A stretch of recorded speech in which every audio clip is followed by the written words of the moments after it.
नमस्कार, स्वागत है आप सभी का पहाड़ टीवी पर। मैं हूं आपके साथ परिधि जोशी। चलिए बुलेटिन की शुरुआत करूंगी, उससे पहले एक नजर आज की सुर्खियों पर।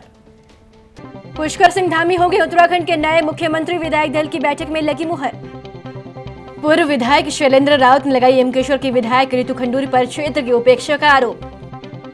मसूरी में पेयजल की भारी कमी, जल निगम और गढ़वाल जल संस्थान के अधिकारियों का खामियाजा भुगत रही जनता। देहरादून में मोबाइल वॉलेट के जरिए हुई ठगी, पीड़ित ने साइबर थाने में दी तहरीर। पुष्कर सिंह धामी उत्तराखंड के 11वें मुख्यमंत्री होंगे। प्रदेश मुख्यालय में हुई भाजपा विधायक दल की बैठक में धामी को नया नेता चुना गया है।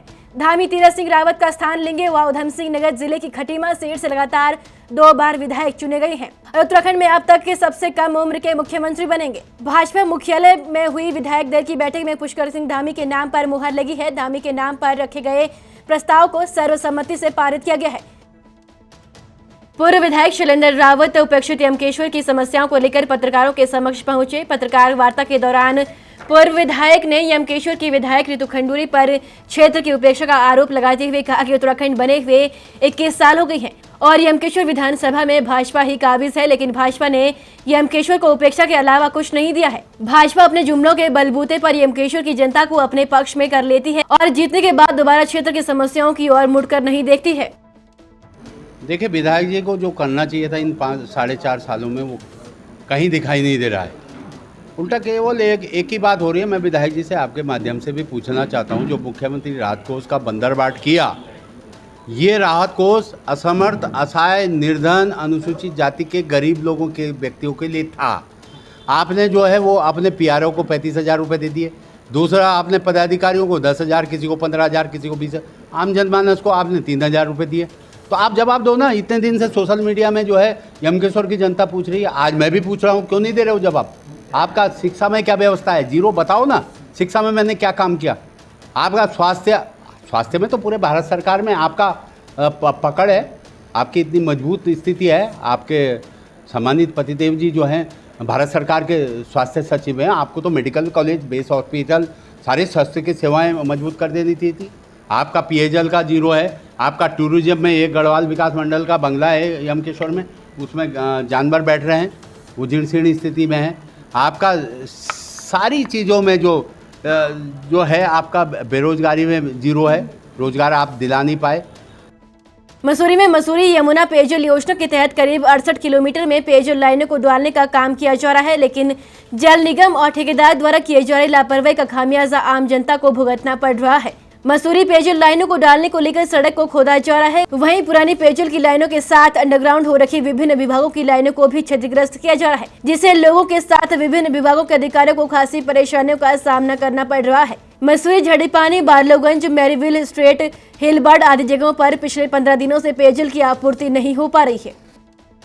कल सरोवर नगरी और उसके आसपास 2 बजे से 4 बजे तक इतनी भयंकर मूसलाधार बारिश और ओलावृष्टि हुई, जिसके चलते जनजीवन पूरी तरीके से अस्त व्यस्त हो गया है। घूमने आए पर्यटकों ने आसपास दुकानों और होटलों आदि जगह जाकर अपने को बारिश से बचाया।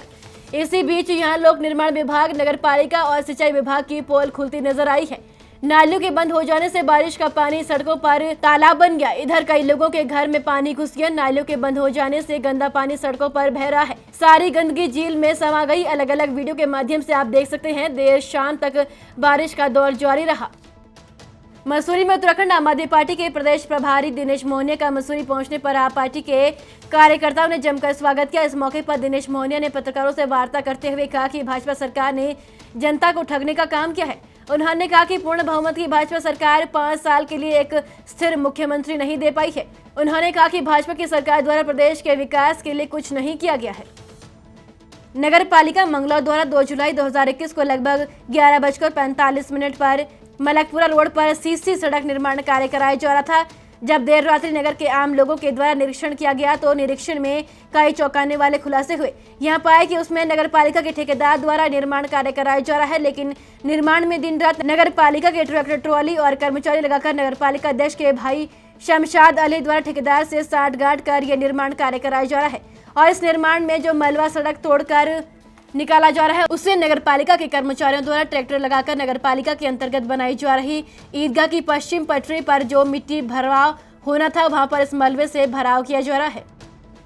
जन संघर्ष मोर्चा के जिला मीडिया प्रभारी प्रवीण शर्मा पिंडी ने कहा कि 2017 में निर्माण खंड लोनीवी देहरादून के 280 अभियंता राजवंशी ने विकासनगर विधानसभा क्षेत्र के अंतर्गत 8 कार्यों हेतु ठेकेदारों, समाचार पत्रों और अधिकारियों के से साठगांठ कर लगभग 2.25 करोड़ रुपए के टेंडर प्रकाशन का ढोंग कर यानी समाचार पत्र खरीद कर अपने चहेते ठेकेदारों को मात्र 0.06% कम दर पर टेंडर आवंटित कर दिए थे। उक्त अनियमितता घोटाले की जांच की मांग को लेकर मोर्चा अध्यक्ष रघुनाथ सिंह नेगी द्वारा मुख्य सचिव से कार्रवाई की मांग भी की गई थी।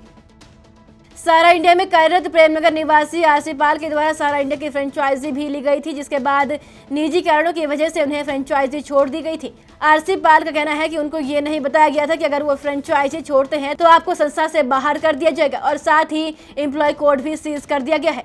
उनका कहना है कि अभी तक कंपनी ने उनका कोई हिसाब नहीं किया है। मेरा नाम आरसी पाल है। मैं सहारा इंडिया में 9 नवंबर 1995 से कार्यरत था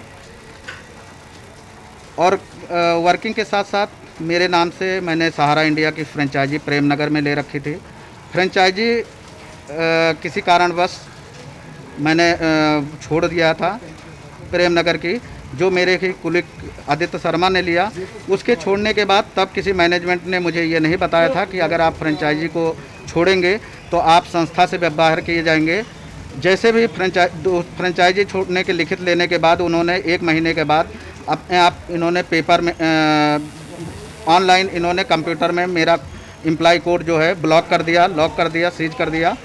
उसके बाद से मैं लगातार और उस समय जिस दिन मैंने चार्ज दिया था ऑफिस का, वो दिन वहाँ के वर्तमान regional manager mister Sushil Kumar Singh, वर्तमान के जो फ्रेंचाइजी हेड है मिस्टर आदित्य शर्मा, वहाँ पे कैशियर के रूप में वर्क करने वाले मिस्टर संदीप कुमार और मैं जो पूर्व में उस फ्रेंचाइजी का ओनर था, चारों लोगों ने चारों कंपनी के कैश इन हैंड पे साइन करके उस समय मैंने रिसीविंग लिया था। उस समय मिस्टर जो रीजनल वर्कर थे उन्होंने रिसीविंग लेते हुए उनको चार्ज देते समय उन्होंने ये कहा था कि जितना भी आपका हिसाब किताब है वो 31 मार्च तक प्राप्त हो जाएगा, पर आज दिनांक तक प्राप्त नहीं हुआ। जिस चीज़ को लेकर के मैं 2 मार्च के बाद प्रेमनगर थाने गया। प्रेमनगर थाने में जब मैंने अपने कार्यालय में ताला लगा, अपने बिल्डिंग में, चूँकि वो जो फ्रेंचाइजी है वो बिल्डिंग मेरी है, उसके अंदर जितने भी फर्नीचर से लेकर जो भी सामान है वो सब कुछ मेरा है। कंपनी के सिर्फ स्टेशनरी और एक सिस्टम रखा हुआ है। जब मैंने ताला लगाया तो उसको खुलवाने के लिए उन्होंने उस समय के रीजनल वर्कर ने लिख के दिया था कि आपको 30 जून तक पेमेंट कर दिया जाएगा, लेकिन उनका ट्रांसफ़र हुआ, उसके बाद भी भुगतान नहीं हुआ।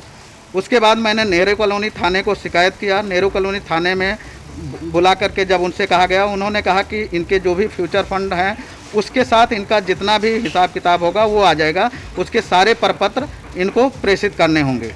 उसके बाद मैंने 31 जुलाई को समस्त प्रपत्र रीजन कार्यालय देहरादून को, सहारा इंडिया रीजन कार्यालय देहरादून को प्रोवाइड करा दिया। उसकी रिसीविंग भी मेरे पास प्राप्त है, परंतु आज दिनांक तक नहीं हुआ।